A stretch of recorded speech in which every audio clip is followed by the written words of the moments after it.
Boa noite, meus queridos e amados magnéticos. Estamos aqui hoje em mais um Papo de Quarta. Sim, mais um Papo de Quarta para nós hoje falarmos mais, aprendermos mais sobre ressonância magnética. Então, todos vocês sejam muito bem-vindos à nossa live de Papo de Quarta, hoje, nesta quarta-feira, dia 1º de maio. Eu pensei várias vezes em fazer e não fazer, em fazer e não fazer, mas ontem eu soltei uma enquete nos stories e aí muitos de vocês me surpreenderam com a resposta de que conhecia pouco sobre a física da ressonância. Foi mais de 50% das pessoas que responderam a enquete. E algumas ainda conversaram comigo via DM, me contando que sabia muito pouco sobre a física da ressonância magnética. E com isso, eu fiquei assim, meu Deus, é mesmo? Então vamos trabalhar nesta 1º de maio, dia de trabalho. Eu vou fazer uma live especial para a gente desvendar os mistérios da ressonância magnética.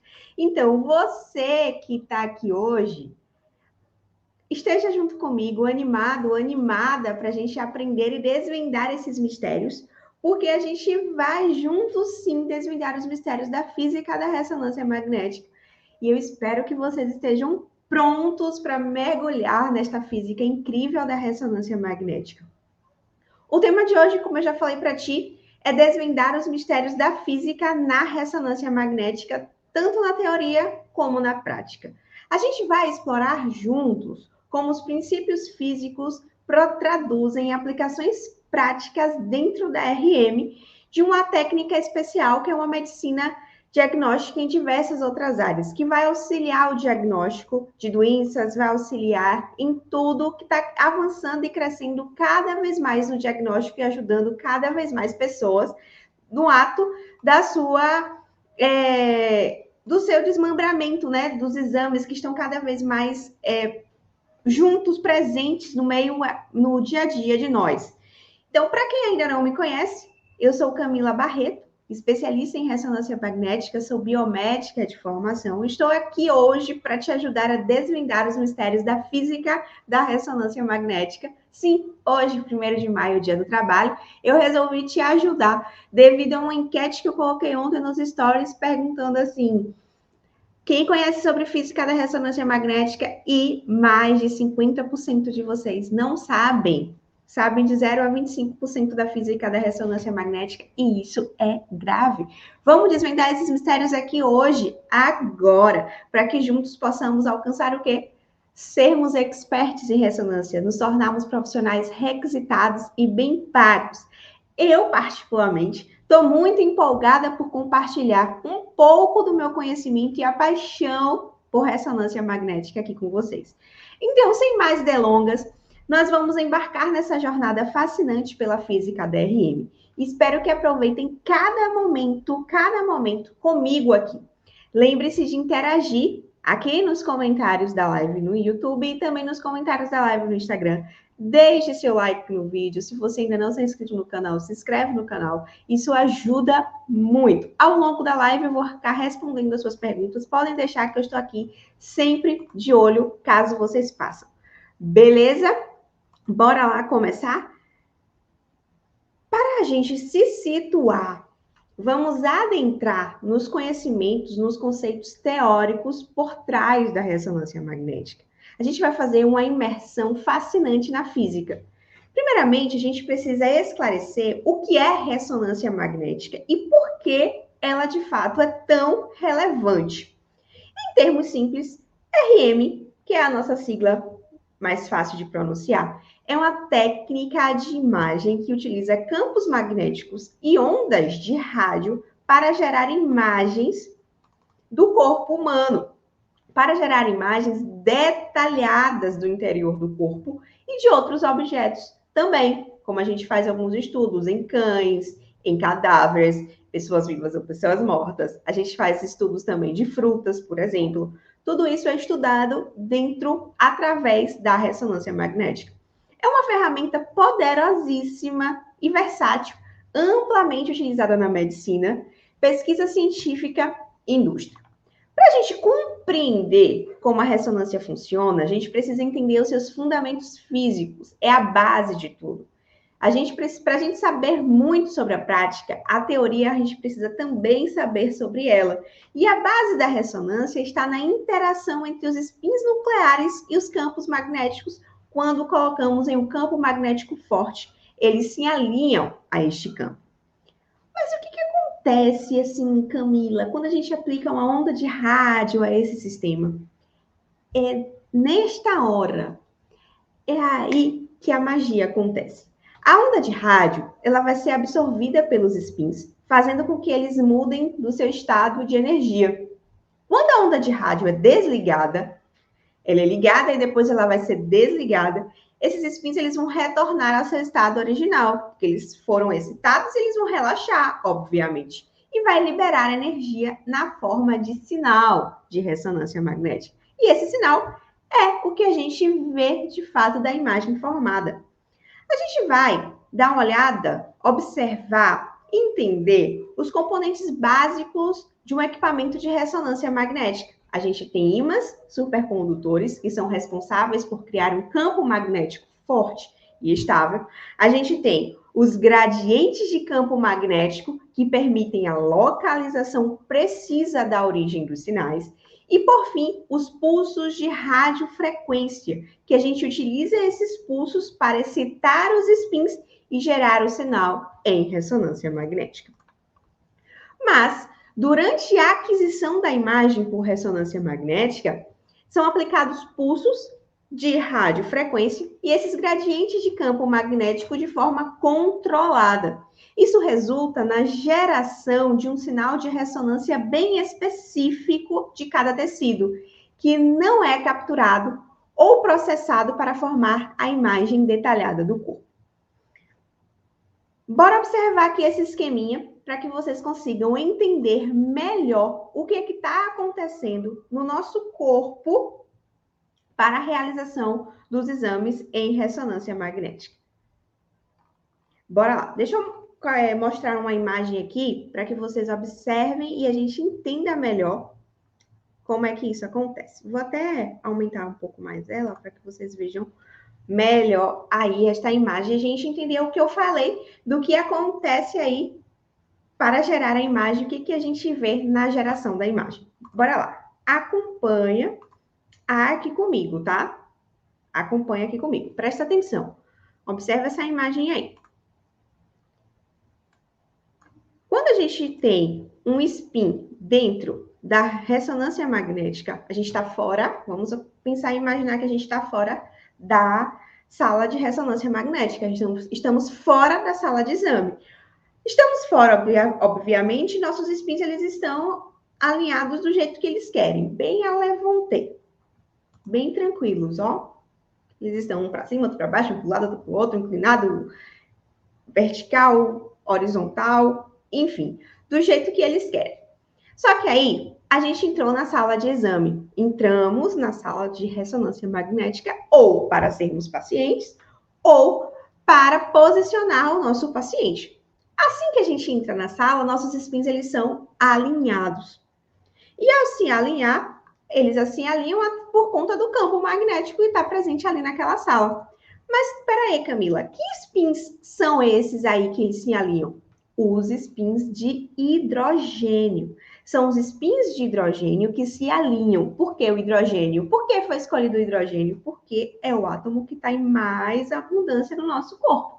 Então, justamente por isso, foi escolhido o spin de hidrogênio para realizar esse estudo, né? Para se utilizar e realizar esse estudo. Beleza. Se os spins foram alinhados ali. Os spins foram alinhados ali, a gente vai observar, alinhamos o nosso paciente, ou nós, vamos supor que nós somos os operadores, obviamente, estamos aqui para nos tornarmos operadores requisitados bem pagos, e com isso, a gente posicionou o nosso paciente, posicionamos certinho, o paciente vai fazer um exame de ressonância magnética. Beleza, ótimo, perfeito. Feito isso, a gente saiu da sala e foi para o console. A gente deu start no exame, selecionamos o protocolo que ele ia fazer, demos o start no exame e começamos. Quando começa o exame, a radiofrequência ela é ativada ali para que ela comece a gerar a imagem que a gente tanto quer ver, não é verdade? Os spins estão alinhados, uns para cima, outros para baixo. Eles não estão mais bagunçados, afinal, eles estão dentro de uma sala de exame de ressonância magnética. Quando começa, os spins que ficam ou no sentido paralelo ou no sentido antiparalelo, eles são o estado de maior energia e paralelo de menor energia. E a radiofrequência ela é ativada, a gente deu play ali no exame para começar, ele começa a realizar movimento, os próprios spins. E esses movimentos são chamados de movimentos de precessão. É um movimento ao redor do seu próprio eixo. Ele fica ali girando, girando, girando, girando, girando, girando, girando, girando. Ele estava no seu estado relaxado. A radiofrequência começou, então ele foi excitado. Ele saiu da sua posição basal e foi para uma posição de excitação. Então, ele sai do eixo Z e vai para o eixo Y. Ele saiu do eixo Z e foi para o eixo Y. Aqui, como vocês podem observar, ele saiu do seu estado basal e foi para um outro estado de excitação. Quando a gente desliga a radiofrequência, porque ela não fica ativa o tempo todo, a gente não deixa essa radiofrequência ativa o tempo inteiro, a gente desliga a radiofrequência. O que acontece? Os spins que estavam excitados, eles querem voltar para o seu estado de relaxamento. Mas como eles vão voltar para o seu estado de relaxamento? Liberando energia. Porque eles captaram energia para sair do seu estado de relaxamento. Eles ficaram excitados, porque absorveu energia. A radiofrequência acabou, eles vão liberar energia para voltar para o seu estado de relax, de relaxamento. Beleza? Tudo bem. Quando eles voltam para o seu estado de relaxamento, e aí que a magia acontece da gente conseguir gerar a imagem. Alguns spins em ressonância magnética, eles vão liberar energia de um jeito e outros de outro jeito. Mas como, Camila? O que vai acontecer aí para uns liberar de um jeito e outros liberar de outro jeito? Vai ser muito simples. Cada um vai aplicar aí um princípio específico para que ocorra esse relaxamento. E aí que acontece o tempo de relaxamento T1 e o tempo de relaxamento T2. E o que é cada um deles, né? Como o nome já diz, TR e TE. TR1 e TR2. Tempo de relaxamento T1, tempo de relaxamento T2. O que é o tempo de relaxamento T1? O tempo de relaxamento T1 vai ser o processo de retorno do estado de equilíbrio a partir de uma condição de excitação, através do processo de relaxamento longitudinal. Esse é um tempo que vai ser exigido para que o sistema se recupere 63% do seu valor de equilíbrio após ter sido exposto a um pulso de 90 graus, através da liberação de energia. Então, o tempo de relaxação T1 é o tempo que o sistema exige para que o sistema recupere 63% de seu valor de equilíbrio após ser exposto a um pulso de 90 graus. Ele vai liberar a energia, que é uma magnetização longitudinal. É um tempo de recuperação. E o que é o T2? Me explica agora o que é o T2, Camila. Vamos lá. O que é o T2? Enquanto o tempo T1 é o tempo de recuperação, de magnetização longitudinal, o tempo D2 vai ser o tempo de decaimento de sinal, devido a um processo de relaxamento do tipo de magnetização transversa. Então, o tempo exigido para que ocorra, para que esse sistema diminua é de 37% do seu valor inicial, porque ele vai acontecer o quê? Uma troca de energia dos núcleos. Vou repetir os dois para que vocês processem aí na mente de vocês e eu espero que vocês estejam com papel e caneta na mão. Tempo T1 sofre magnetização longitudinal. T1, magnetização longitudinal. O sistema precisa se recuperar 63% e ele vai liberar a energia dos núcleos. Tempo de relaxamento T2. O sistema exige que diminua, que decaia 37% através da magnetização transversal. Entendeu o que é o tempo de relaxamento T1 e o que é o tempo de relaxamento T2? O que é que acontece na formação da imagem em ressonância magnética? É bem isso. É bem assim, tá? Não tem outro mimimi. Voltando aqui à imagem. O sistema está se recuperando. Acabou a RF e o tempo de relaxamento T1 ou T2 ele vai ser aplicado aí. Ou de recuperação ou de decaimento. Recuperação 63% T1, magnetização longitudinal. Decaimento 37% T2, magnetização transversal. Quando ele faz essa volta desse tempo de relaxamento, tanto em T1 ou em T2, ele vai gerar um sinal que vai ser captado, e a gente consegue observar essa linda imagem do crânio. Por exemplo, afinal, a gente posicionou o nosso paciente para realizar uma ressonância de crânio. Então, é justamente assim que se forma a imagem em ressonância magnética.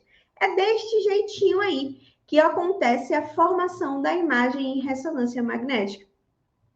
Não tem outra forma de se produzir imagem em ressonância magnética se não for desse jeito.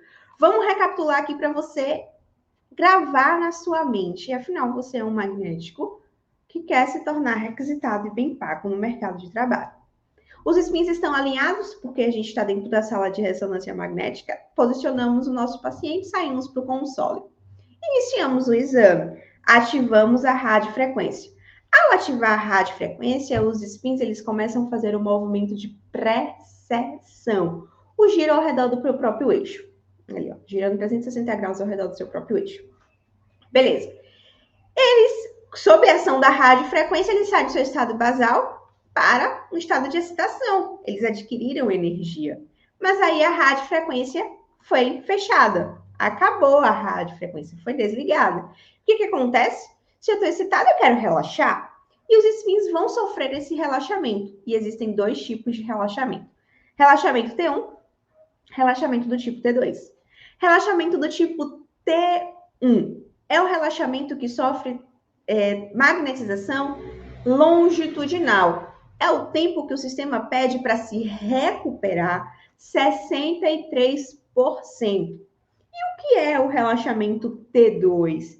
É o tempo que o sistema pede para decair 37%, e eles não fazem a liberação como acontece, a liberação de energia como acontece em T1.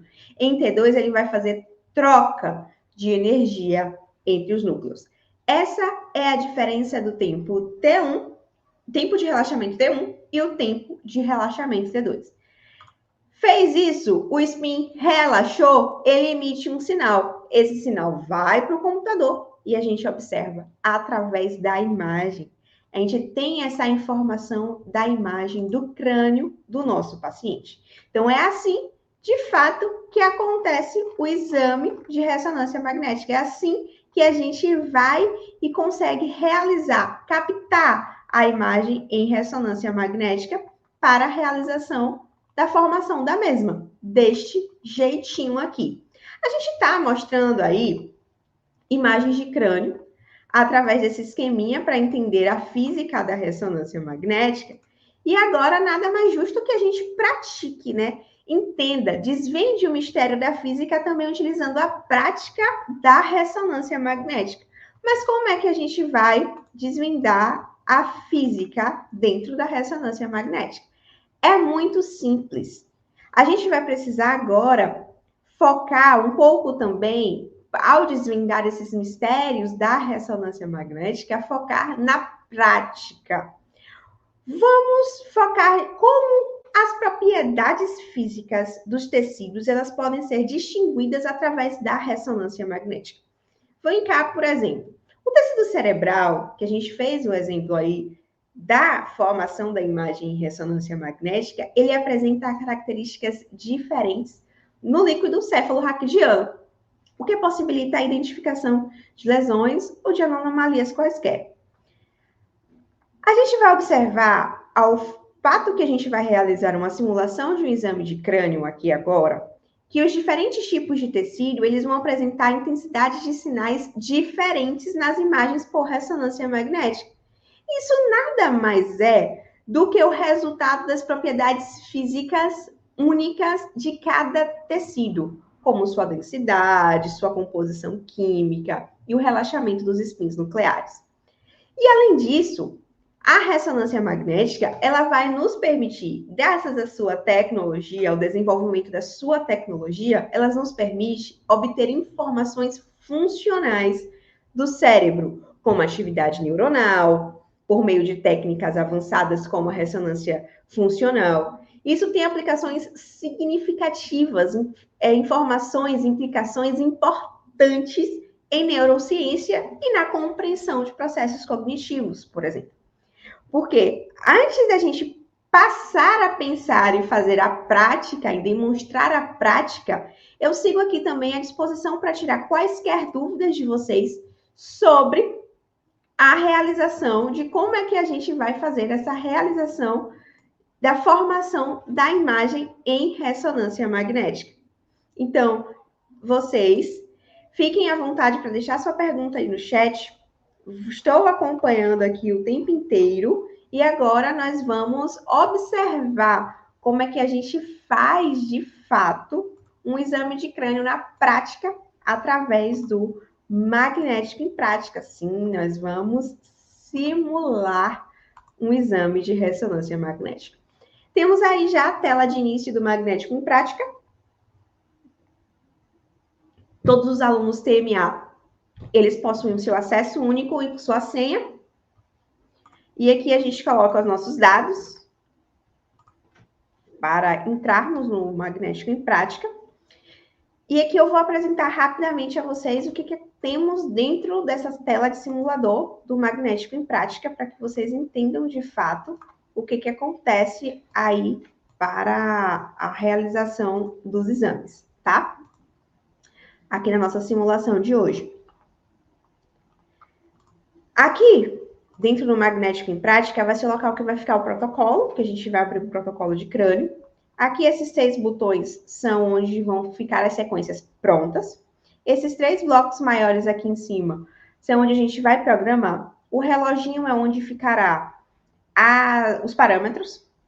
Esse bonequinho aqui ao lado é o local onde a gente vai fazer o registro do nosso paciente. Essa pasta é como se fosse um browser, vou até mostrar para vocês, é um browser, essa é a minha conta de testes. Aqui é o olhinho de tempo real e aqui é essa setinha de saída, para sair do simulador. Vamos agora registrar um paciente. Eu vou registrar a mim mesma. Primeiro, tal sobrenome e depois o nome, porque em equipamentos reais, primeiro é last name, depois first name, porque são em inglês 100%. Aqui tem português, mas os equipamentos reais são em inglês. Por isso que na TMA a gente tem aula de inglês, dicas básicas de inglês. Minha data de nascimento, sou mulher, minha altura, meu peso. A posição, estamos realizando uma simulação de crânio. Se a gente está realizando uma simulação de crânio, a gente vai realizar com o posicionamento em Head First Supine. Vamos escolher aqui, Head First Supine, tá em inglês, porque os equipamentos reais são em inglês. Vamos selecionar um dos mais de 40 protocolos que tem aqui. São mais de 40 protocolos dentro do magnético em prática. Vamos selecionar crânio, S/C, significa que é crânio sem contraste. Vamos clicar em exame. Clicamos em normal. Por que normal? Para a gente trabalhar sempre com segurança. Quando a gente está no nível first, no primeiro nível, a gente já diz à máquina assim, ó, pode aumentar aí um pouco mais a temperatura.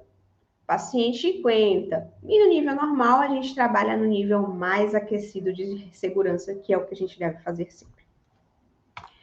Clicamos em exame e vai carregar o nosso protocolo. Carregou o nosso protocolo, a gente clica 2 vezes no localizador e iniciamos o exame. Os tempos aqui, eles não são reais, obviamente, né? Como a gente está falando de um simulador, a gente não vai botar tempo real aqui, senão para fazer uma simulação de um exame ia demorar muito, muito mesmo. E a gente não quer que isso aconteça. Nós queremos, de fato, que vocês aprendam a fazer ressonância magnética. Não tinha aparecido isso aqui, essas barrinhas vermelhas, significa que são as bobinas. Sim, a gente precisa observar se as bobinas estão devidamente ligadas para a realização dos exames. Estou dando zoom nas imagens, porque a gente quer observar os nossos localizadores para a gente realizar a programação do exame. Vou colocar uma imagem sagital, uma imagem coronal e uma imagem axial, que a gente precisa visualizar nos 3 planos, passando as imagens através das teclas de setinha do teclado, dando zoom através do mouse ou através do mouse do notebook, do jeito que você preferir. Dá um clique 2 vezes no nome sagital e vai aparecer o nosso bloco de programação. Aqui no Magnético em Prática, especificamente nele, a gente tem uma particularidade. O nosso FOV, que é o nosso campo de visão, ele só vai abrir no nosso primeiro bloco de programação. Então, toda vez que a gente quer programar uma sequência especificamente, a gente vai abri-la, o FOV, no primeiro bloco. Nos outros planos, a gente vai alinhar através da linha média. Vamos alinhar através da linha média. Conferimos, passamos a imagem para conferir se pegamos tudo mesmo, se não estamos cortando nenhuma informação importante no plano coronal axial. Sagital, FOV alinhadinho. Observamos os parâmetros, são parâmetros reais, de máquina de ressonância real. Não são parâmetros inventados por mim, números aleatórios. Se os alunos CMAs, comumente, eles pegam os parâmetros aqui e reproduzem em máquinas reais quando eles estão em dúvida. É real mesmo, tá? Feito isso, a gente vai aplicar.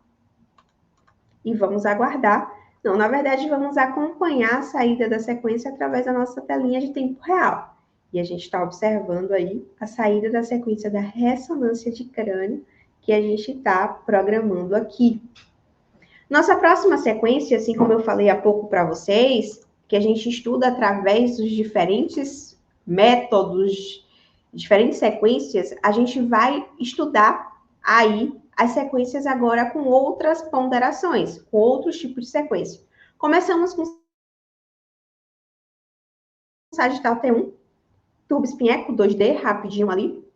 Agora vamos fazer uma sequência de sequências axiais. Axial flare, axial T2, axial difusão, axial SWI e axial T1, tá? Para isso, como eu falei, FOV só abre no primeiro quadrado. Vamos mudar aqui para uma imagem axial, aqui mantém coronal e vamos arrastar o nosso sagital que a gente acabou de fazer para cá. Se eu tenho uma sequência real, não vou utilizar localizador, não é verdade? Não utilize localizador quando a gente tem já uma sequência real que a gente vai programar. Vamos dar 2 cliques aqui na sequência axial. Vamos ajustar o FOV. Centralizar. Sempre lembra de centralizar o FOV na estrutura. A gente vai agora horizontalizar o corte. Por que horizontalizar o corte? Porque a gente está tratando agora de uma sequência axial. E sequência axial, ela divide o nosso corpo em superior e inferior. Podemos diminuir um pouco o número de cortes aqui. Vamos confirmar, passando as imagens. Passei demais. Vamos abrir mais um pouco. Tem uma mosca chata aqui. E aqui, vamos horizontalizar também. Só que aqui a gente não deixa verdadeiro como a gente deixou em coronal, não. Aqui a gente vai angular pelo corpo caloso. O que é o corpo caloso? Esse C aqui, ó, no centro do cérebro. A gente angula paralelamente a ele. E depois de angulado, a gente vai abrir os cortes para varrer todo o encéfalo do paciente. E aí sim, passamos para confirmar. Sempre passe a imagem para confirmar se você está pegando, varrendo tudo mesmo, beleza? Feito isso, vamos lá.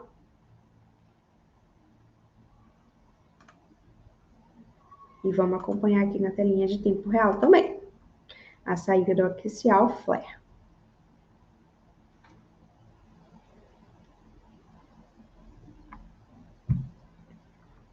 Esse axial flare tem FAT7, tem uma saturação de gordura. Nossa próxima sequência é a sequência axial T2. Se eu tenho uma flare real, eu não vou utilizar mais localizador, né? Então, a gente abre aqui, ajeita tudo, FOV centralizado. Ah, Camila, tenho duas dúvidas sobre o simulador. Duas dúvidas básicas que vocês me perguntam sempre. Se eu programar errado, o simulador vai corrigir? Ainda não, mas a gente está trabalhando nessa atualização. Estamos em teste beta, conseguimos avançar bastante, mas ainda a gente não está em essa atualização. Dentro do TMA, os alunos têm um acervo de protocolos, em parâmetros, programação, que eles conseguem observar o que se está certo ou se está errado, e tem a mim também no suporte 24/48, ou seja, sempre. Outra dúvida que vocês me perguntam sempre, todo dia tem na minha DM uma pergunta assim, ou da primeira ou da segunda, não tem cópia automática não? Isso não vai ter nenhuma atualização. Por quê? A gente está acompanhando aí a saída do axial T2. Deixa eu trazer ela para cá para vocês verem. Por quê? Porque eu quero que vocês pratiquem dentro do simulador. Então, qual graça teria se a gente ainda tivesse a cópia automática dos parâmetros? Vocês precisam aprender a programar para quando chegar lá no Avera, numa hora da verdade, é a mesma programação em todos os axiais. Se fosse uma máquina real, essa cópia estava ali automática linda de programação, mas aqui eu estou de fato fazendo uma a uma, para que vocês vejam que quanto mais a gente pratica, mais a gente aprende, mais fixa aqui, ó, na nossa mente, faz com que a gente consiga reproduzir em qualquer lugar que nós formos. Aqui a saída da difusão que a gente não acompanhou, mas vamos ver o finalzinho aqui. Deixa eu abrir aqui para vocês verem. A gente tem a saída da difusão nos valores de B0, B1000 e mapa de ADC, que é o que geralmente a gente faz. B0, B1000, faz o estudo das moléculas de água e o mapa de ADC. Vamos aqui para o próximo, o SWI, sequência gradiente.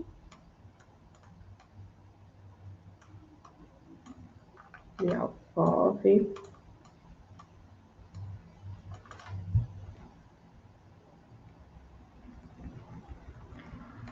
Só até dar uma diminuída e seguir com a nossa base de programação axial. Repetir em tudo igualzinho.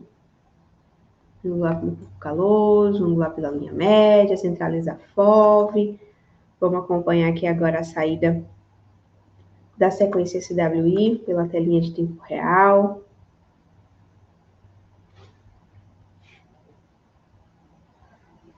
Essa sequência vai auxiliar no diagnóstico de calcificação, vai auxiliar no diagnóstico de hemorragia. É uma sequência que auxilia muito nisso aí. A difusão auxilia muito no diagnóstico de um possível AVC. Estou falando mais em relação a crânio, tá? Porque a gente está fazendo a simulação de exame de crânio. Aqui a gente vai agora programar nossa última sequência, que é nossa última sequência axial, que é a axial T1.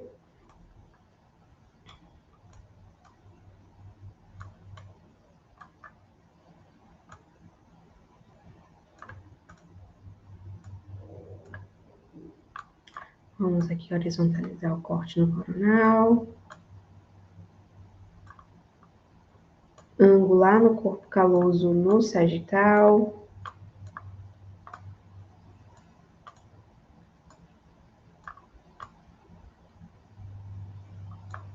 E vamos aplicar e acompanhar aqui na telinha de tempo real. Saída da sequência axial T1 do crânio. Para a gente ir para a nossa última sequência aqui da simulação de hoje, que é o coronal T2. A gente tem aqui um axial, um coronal e um sagital. Vamos trazer a imagem coronal para cá, que a gente vai precisar abrir o FOV nela. Vamos colocar uma imagem axial onde tem a imagem coronal, diminui o zoom.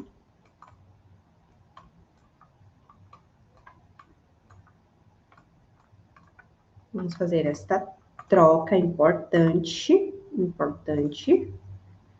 E agora vamos programar a sequência coronal do crânio. Bora lá programar a sequência coronal do crânio? FOV aqui aberto em coronal. Ops, FOV aqui aberto em coronal.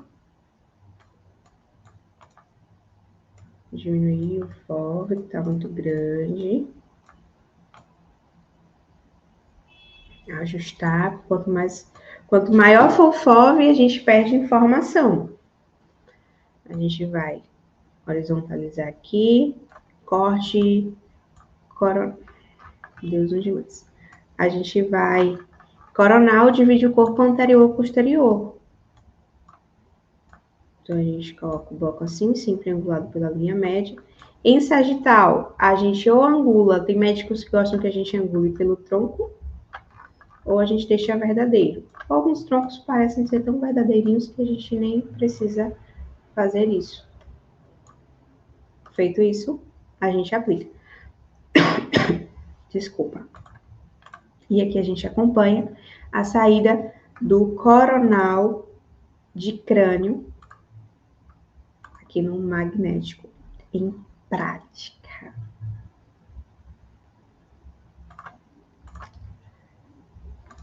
Então, meus queridos diamáticos magnéticos, a gente está chegando ao final aqui da nossa live. Espero que vocês tenham gostado de aprender, de desvendar esses mistérios da física da ressonância magnética. Foi uma jornada de fato fascinante. Espero que todos tenham aproveitado tanto quanto eu estarmos aqui hoje, neste feriado do 1º de maio, juntos. Então, para recapitular, a gente explorou os fundamentos teóricos por trás da ressonância magnética, desde a interação dos spins nucleares com campos magnéticos até a geração de imagens detalhadas do interior do corpo humano. Em seguida, a gente partiu para a parte prática, onde a gente pôde ver os conceitos na prática de fato da ressonância magnética, onde a gente aprendeu, simulou dentro do magnético em prática as imagens de ressonância magnética, e eu espero que essa live tenha sido informativa, inspiradora para todos vocês, que é uma ferramenta poderosa e versátil, com aplicações que vão desde a medicina diagnóstica até a pesquisa clínica e industrial. Por fim, eu gostaria de agradecer a todos vocês que estão aqui, que acompanharam esta live com a sua participação, com seus comentários, interações. Se você ainda não deixou o like, deixa o like aqui, é muito importante para mim. Espero vê-los na próxima quarta-feira em mais um Papo de Quarta.